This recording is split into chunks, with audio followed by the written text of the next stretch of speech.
Hey everybody, welcome back. We're here in the lab. I was just about to get everything cleaned and sanitized for making body butter. But first, before I get started, I wanted to go ahead and show you guys my new setup. So I'm just going to swing you around real quick. And you can see I've got some new lights. Oh, it's really bright for you. Apologies. I got a couple of those lights. I don't really know what I'm doing with them. And then I set up this bar. This here is a backdrop bar that I just clamped one of those bad boys to. That's like an adaptive deal, and I stuck my tripod top to it. So that'll be where you'll hang out most of the time when I'm filming my making of videos. But for now, we're just gonna be in here. I've got the fixins ready behind me for making body butter. So I'm going to start sanitizing my work surface, and I'm going to start sanitizing all that stuff, and we'll make some body butter. This recipe recommends that you melt your oils separately, your hard oils separately, because the heating process everyone's melting point is different, and the heating process can further damage the oils. So some oils like, for example, shea butter is more delicate than something like cocoa butter, and they would all melt at different rates. So these are all my solid oils, and then this is my liquid oils portion out. This is my fragrance oil, which is setting aside. The next thing to do is mix them all together. I'm just going to add all of my oils to my mixing bowl.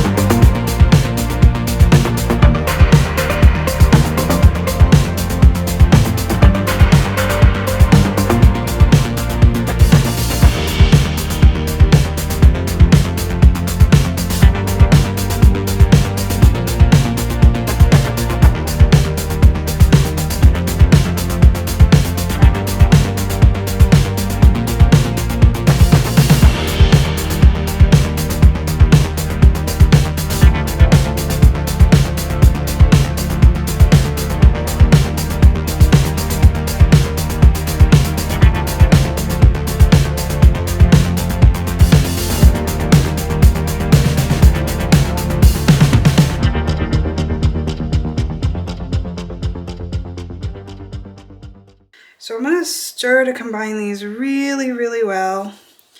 Maybe I'll put it on the mixer for a minute to sort of blend them together. And then the next step after this is I need to place this mixture in the refrigerator. So I figure while we're waiting for this to cool down, we'll see what fragrances I got from Nature's Garden. All my work surfaces have been sanitized, and I don't want to move anything around. So I'm just going to do this unboxing in this weird little corner on a little rolling cart. I ordered 5 new fragrances from Nature's Garden. Nature's Garden is my go-to supplier for fragrance oils. I love them so much. Almost every bottle on my shelf is Nature's Garden. So I don't quite remember what all I ordered, and I don't remember what the scent descriptions were. So I'll pop the scent descriptions up somewhere on the screen as I'm going through them. But first of all, I love how Nature's Garden packages their oils. It's very securely packaged. Within this box, you can see those bottles, I took a bottle out and those bottles aren't moving. And then in addition to that kind of security, they also put this little plastic baggie underneath the lids. And this was when I moved house, and I did this with all of my fragrance oils, and I didn't have a single drip or drop or any mess. So this first one is called Fountain of Youth by Nature's Garden. I don't know what it's supposed to smell like.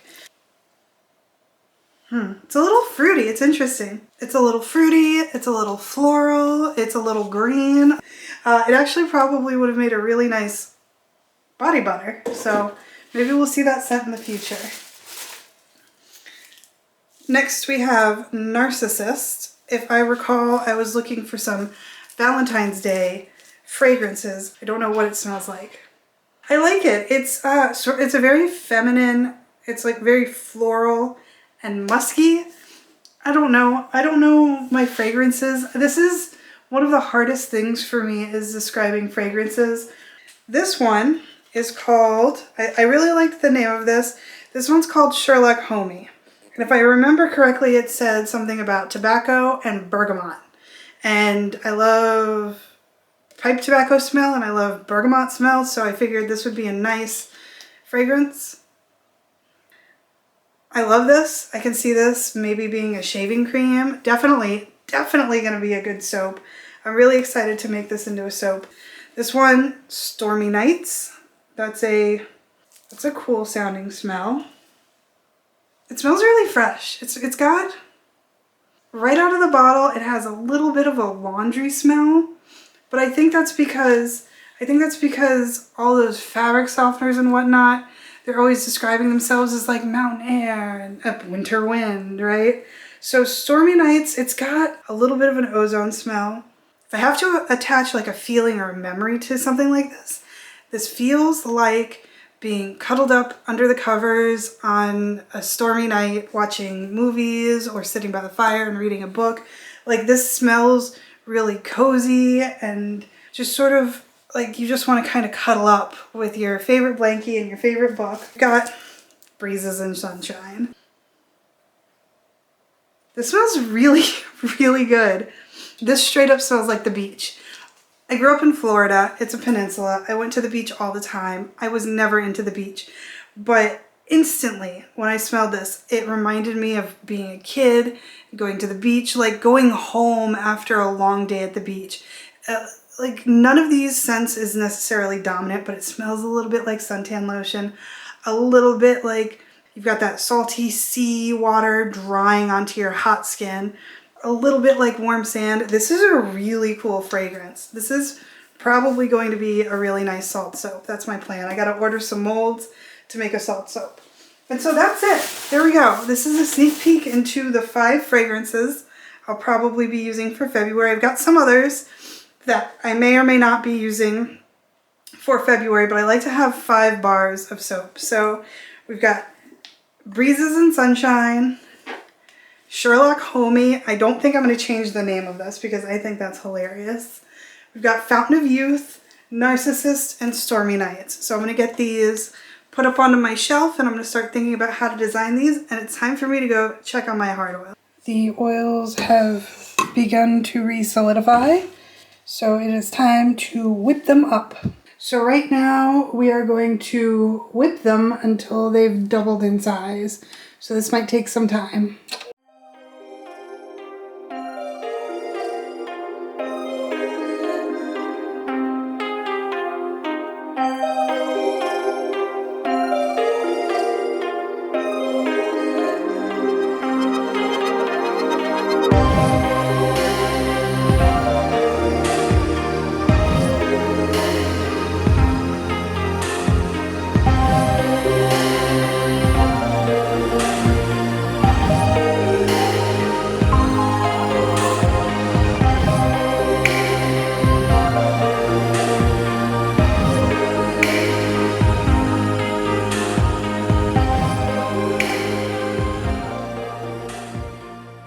Thinking this is just about done. Super fluffy, super nice. It's pretty rigid. Yeah, I'm pretty happy with how that turned out. The next step is to, I believe, add the fragrance and the arrowroot powder. Because this is a lotion and not a soap, I'm going to add the fragrance oil little by little. I don't want it to be very strongly scented, but I do want there to be a scent, right? I don't want this to be too perfumey. So I don't know how much this amount of fragrance oil is going to behave in this amount of body butter. So I'm going to add maybe about half of it right now. Maybe a little more. And we'll see, right? If it's a little too lightly scented, I'll add in some more. And if not, then I will leave it as it is. But right now this needs to get fully incorporated, but it doesn't say to whisk it in, it says to mix it in. Stir slowly. So it's time to add the arrowroot as well. It's going to get sifted in.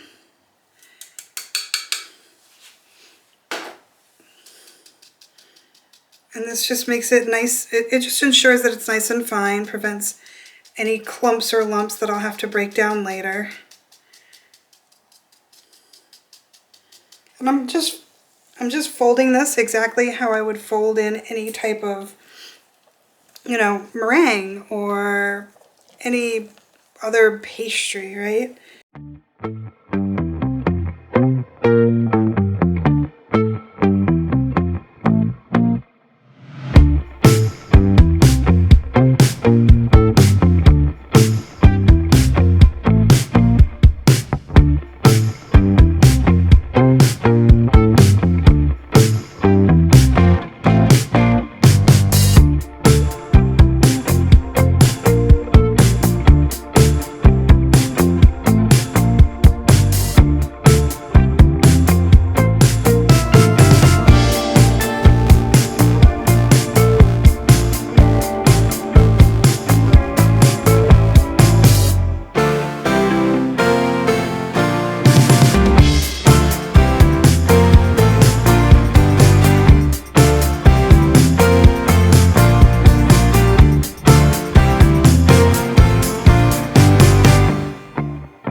Thanks for joining me on my journey in attempting to make body butter.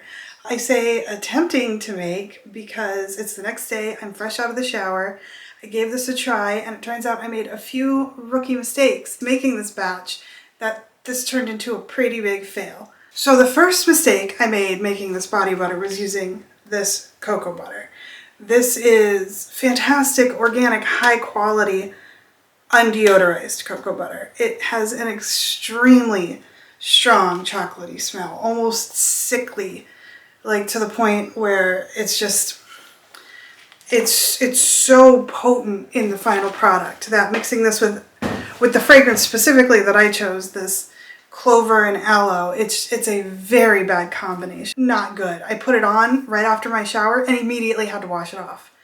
I didn't enjoy it at all. The next mistake I made was forgetting about the temperature restrictions. So with this product, it is mostly oils and fats. It's a very low ingredient product.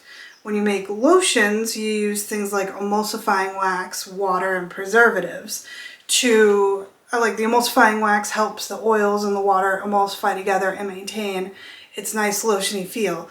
This relies on the hard oils used in the recipe to maintain its texture. So any heat whatsoever and it begins to melt. So I had this in my bathroom, I took a shower, and by the time I got out of the shower it was pretty warm in there and it started to deflate and melt a little bit. I don't know if you can see along the bottom, there's like little bubbles where the oil and the just began melting and sinking to the bottom. That, and I didn't realize I put it right under the heater on the counter in my bathroom. So my heater vent. It was pretty chilly here last night. I want to make it super clear. I don't think any of the issues I had anything to do with this recipe. My issues came from inexperience making this kind of product and poor ingredient choices. This definitely will not be in the shop in January. This in no way is a reflection of the Two Wild Hares body butter recipe. I'm still going to post it below. I encourage you, if you're looking for a body butter recipe, to check it out. She has excellent reviews. A ton of people use this recipe in their body butters that they sell or use for their personal life. 100% of the failure of this product is on me. We'll try this again later down the line, I'm sure. But for now, this is a test. Thanks again for joining me on this journey. If you liked what you saw, go ahead and hit that subscribe button. Let me know what you thought in the comments. I'll be linking to this recipe below. In the meantime, go ahead and check out my shop, tekbirdsoaps.com. Thanks again for watching. I'll see you in the next one. Bye-bye.